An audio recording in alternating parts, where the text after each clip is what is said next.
Hello, I'm Otaku, and welcome to my review for Naruto chapter 593 to 594.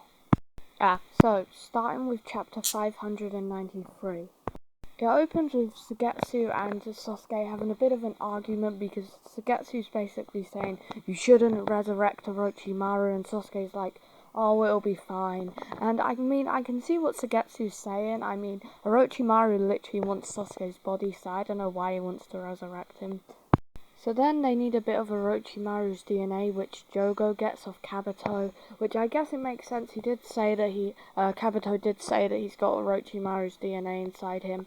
Also, I like how it's giving Jogo and Sugetsu a bit more of a personality, with Sugetsu not wanting to do it, but Jogo's fine with it. They then walk over to Onko, and I totally forgot she was here. When they first showed the curse mark, I was like, wait, how has Sasuke got his curse mark back? But nope, it turns out it was Onko's, which, was kind of a forgotten storyline. I guess if you want to say it's a good bit of world building to have the same characters return, but I feel like they kind of forgot about her. But then they combined Orochimaru's DNA with Onko's curse mark. And then, boom, Orochimaru's resurrected. And at this point, I'm just like, oh, that's not good. Because just when we took down Kabuto, and I was like, finally, we finally took down one of the enemies, boom, now Orochimaru's here. Because we still got to deal with Madara, Sasuke, I guess, a bit, Tobi, and now Orochimaru.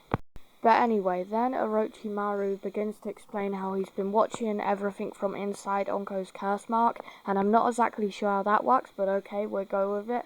And I like how he addresses Sugetsu here. It feels kind of intimidating, but he's basically like, I have no interest in this war, which is surprising but a relief at the same time. And I mean, he kind of has a bit of an honourable reason as well. He says, this is somebody else's war, I don't want to get involved. However, he then does undo all that by saying, the only thing I want is your body, which, isn't that good, but luckily he doesn't have the strength to steal it at the moment.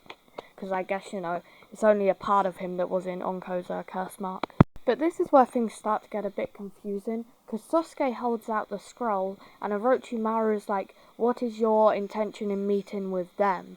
And I was racking my brain trying to think who could them be, but I'm not really sure.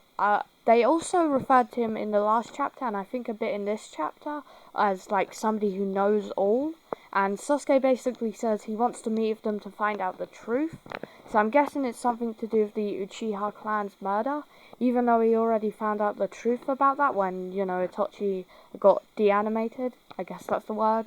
So yeah, I'm really not sure. So I went back and read the quote, and Sasuke's exact words are, there's still too much I don't know, I want to hear it from them. And I'm really not sure. I thought maybe Shushui. I know I'm probably way off with that, but, just because he was obviously there when the clan got murdered. Or actually, he wasn't technically, because I believe he died a couple days before. Other than that, the third Hokage, because he was, knew quite a bit about it. But obviously, them two are both dead, so I have to find a way to, bring them back.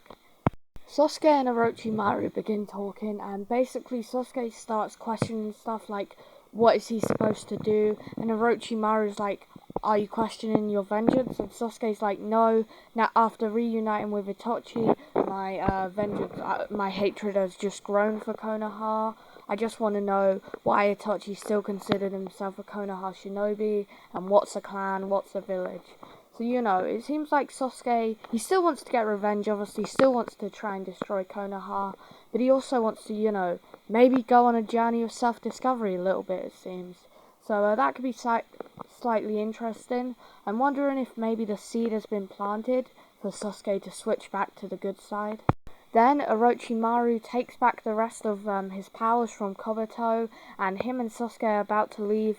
Sasuke asks, where are we going? But once again we get no answers. Orochimaru's just like, somewhere you know very well. And at first I thought Konoha, since that's the place he grew up, but then they'd be going quite far away from the war, and I'm not really sure if really any important characters are at Konoha at the moment. But my favourite character from this chapter may be Orochimaru. And I'd rate this chapter a 7 out of 10. Moving on to chapter 594, and it's kind of cool how last chapter was all about Sasuke, this chapter's all about Naruto. I like that. I don't know if that will be how it is going forward or not, but yeah, it's pretty cool. And this chapter opens with a pretty big bang as Ten Tails is being reborn. So just in case you don't remember, we got Naruto, Killer Bee, Might Guy and Kakashi here. And obviously now Naruto and Killer Bee are friends with Eight Tails and Nine Tails, so that also helping.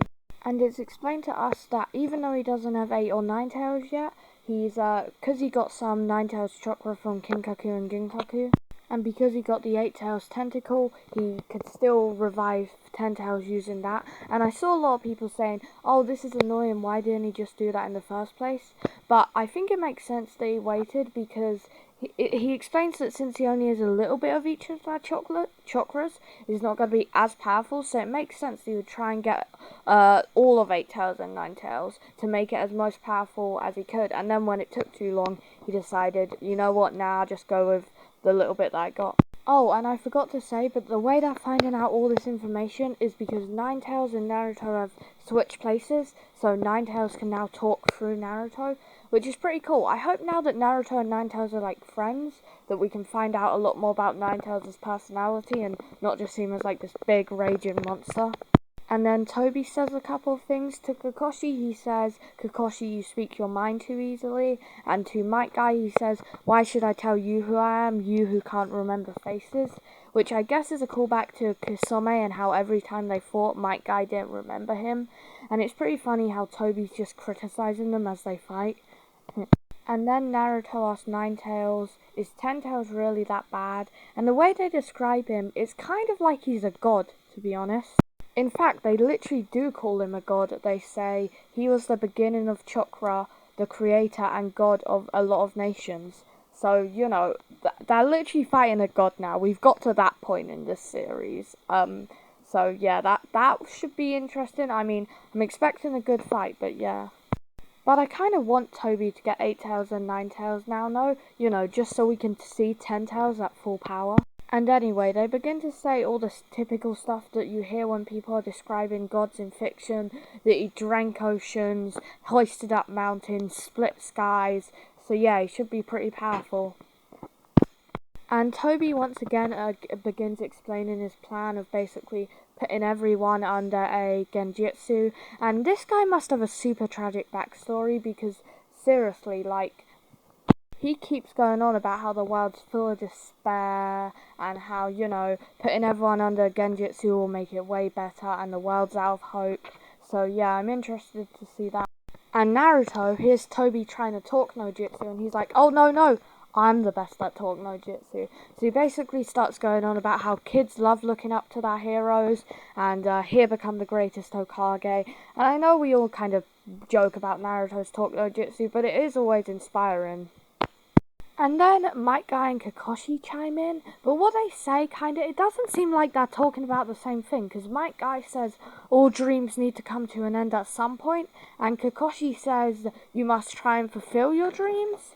You know, so I guess what's happening is Might Guy's talking about literal dreams, as in when you sleep, but Kakashi's talking about, you know, like, become Hokage, become Pirate King, those kind of dreams, you know.